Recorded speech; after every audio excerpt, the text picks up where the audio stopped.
Izina ry'Imana Data na Mwana na Roho Mutagatifu. Amen. Shalom. Kristo Yesu akuzwe. Turi kwa gatandatu tariki ya 8 ukwezi kwa 7 2023. Turahimbaza Mutagatifu Edgar, Landrada na Adriani.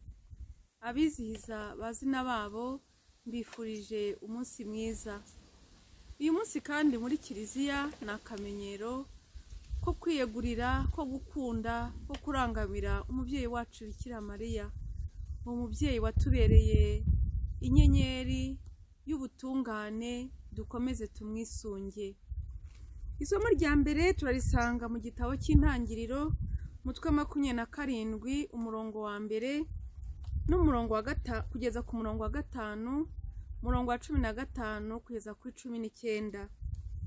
Izaki ageze mu zabukuru, amaso ye arahuma, ntiyaba akibona. Nuko guhamagaza Ezawu umuhungu we w'imfura, aramubwira ati mwana wanjye. Undi ati ndi hano. Izaki ati dore ndashaje, sinzi umunsi nzapfiraho. None fata intwaro zawe, umutana n'umuheto wawe, ujye mu ishyamba unyicire inyamaswa y'umuhigo, hanyuma uyintegurire kuko mbikunda. Nzanire ndye maze nguhe umugisha ntarapfa. Rebeka yari ateze amatwi Izaki aganira na Ezawu umuhungu we.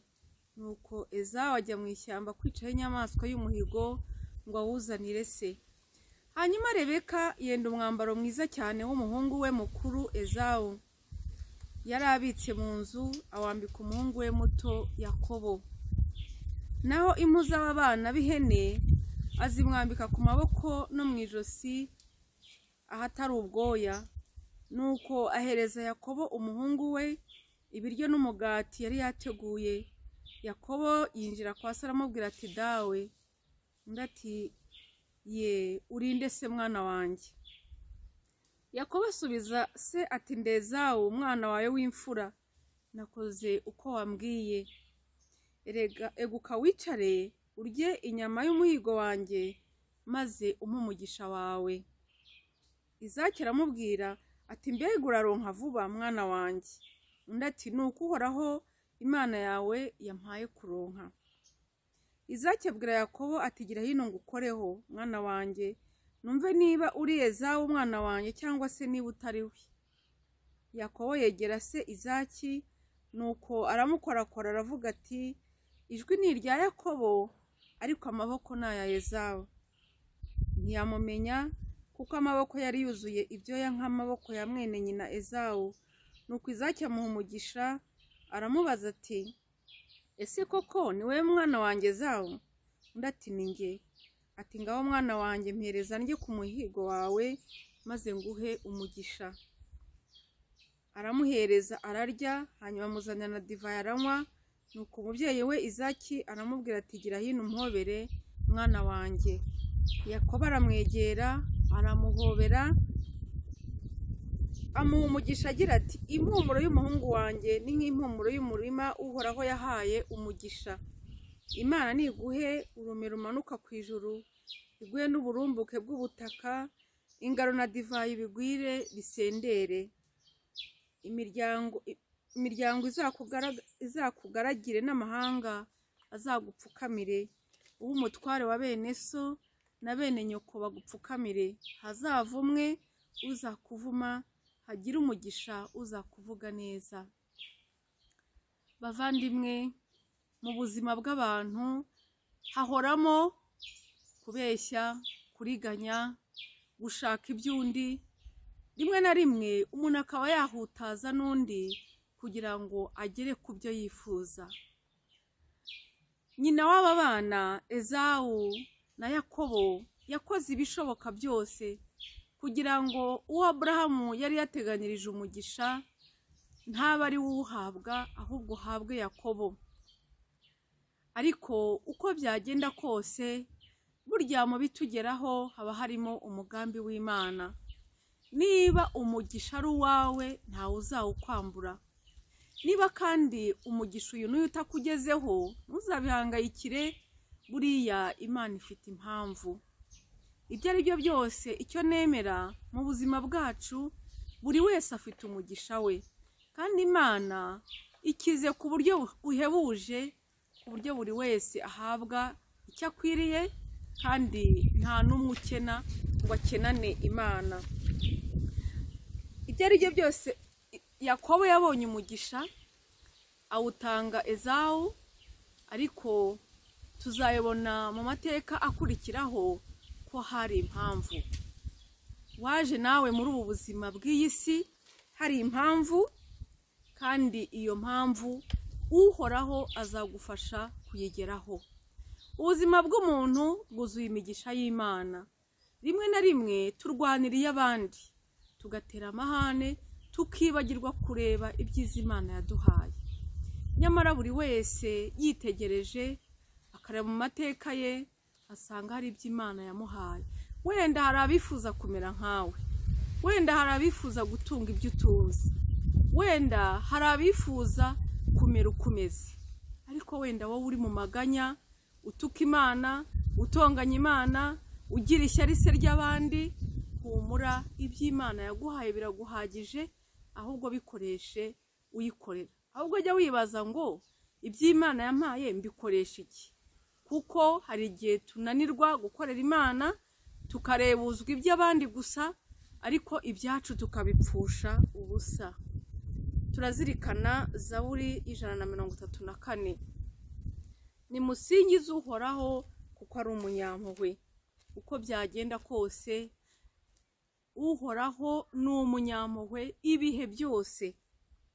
Ivanjiri ntagatifu yo turayisanga kwa Matayo, umutwe wa 9, umurongo wa 14 kugeza kuri 17. Muri icyo gihe abigishwa ba Yohani basanga Yezu, niko kumubaza bati, niki gituma twebwe n'abafarisayi dusiba kurya, naho abigishwa bawe ntibasibe? Iyo witegereje mu buzima bw'abantu, usanga hari igihe duhangayikira ibitatureba. Umuntu akahora areba abandi ati ariko bariya kuki bataraba batagatifu, kandi nawe ubwe ntarabigeraho, ariko akumva ubutagatifu. Ngira ngo kugira ngo abe mu mahoro agomba kubupimira ku bandi. Niba ushaka gukura mu nzira y'ubutungane, iga kwireba, iga kwitunga agatoki, iga kwisuzuma mbere y'uko ureba iby'abandi. Aba bigishwa ba Yezu bari kumwe n'umukwe, bari kumwe na Nyagasani, baracyamuteze amatwi, igihe cyabo ntikiragera. Ariko abafarisayi babuze amahoro, bati kuki bo badasiba kurya nk'uko twe tubigenza? Ni ukuvuga ko bumva ko ari intungane, bo bakora ibintu birenze iby'abandi, bo bageze iyo bajya. Yezu rero arabasubiza ati, se birakwiye ko abakwe bagira ishavu bakiri kumwe n'umukwe? Ariko hazaza igihe umukwe azabavanwamo, nibwo bazasiba. Igihe kizagera. Hari igihe dushaka ko igihe cy'Imana kiza mu gihe twebwe twifuza, kandi igihe cy'Imana gitandukanye n'icyacu. Tujye twubaha igihe cy'Imana, kuko Imana ntabwo tugomba kwishyiraho pressure ngo ikore ibyo twifuza, kuko kenshi muzi ko dusenga tuvuga ngo icyo ushaka gikorwe. Bavandimwe, Yezu agendana natwe, kandi nta kiruta kubana nawe. Icyo atubwira aba ari cyo tuzajya dukora. Twe gukoreshwa n'amarangamutima, twe kwigana abandi, twe no kureba abandi, ahubwo twirebe, kuko icyo Imana insaba si kigusaba, icyo Imana isaba kanaka si kigusaba. Buri wese ni ikinege mu maso y'Imana. Uzabazwa ibyawe, nanjye mbazwa ibyanjye. Yezu ati, ntawe utera igitambaro gishya ku mwenda ushaje, kuko icyo kiremo cyakurura uwo mwenda ukarushaho gucika. Nta n'ushyira divayi nshya mu masaho ashaje, naho ubundi amasaho yasandara, divayi ikameneka, kandi ya masaho akaba apfuye ubusa. Ubusanzwe bashyira divayi nshya mu masaho mashya, byombi bikarama. Yezu yazanye ubuzima bushya, kandi abutanga ku mutima, kuri roho no ku mubiri. iyo kimwe kitameze neza kibuza n'ibindi bice kumererwa neza. Mureke rero duhe Yezu ubuzima bwacu bwose, aduhindure uko yifuza, maze tumutunganire, kuko ubutungane atanga nta wundi wabutanga, ntibutangwa n'amategeko, ntibutangwa n'ibikorwa dukora gusa, ahubwo Yezu niwe butungane bwacu. Muvandimwe, numwakira araguha ubuzima bushya. Ugire umugisha we, urakabaho.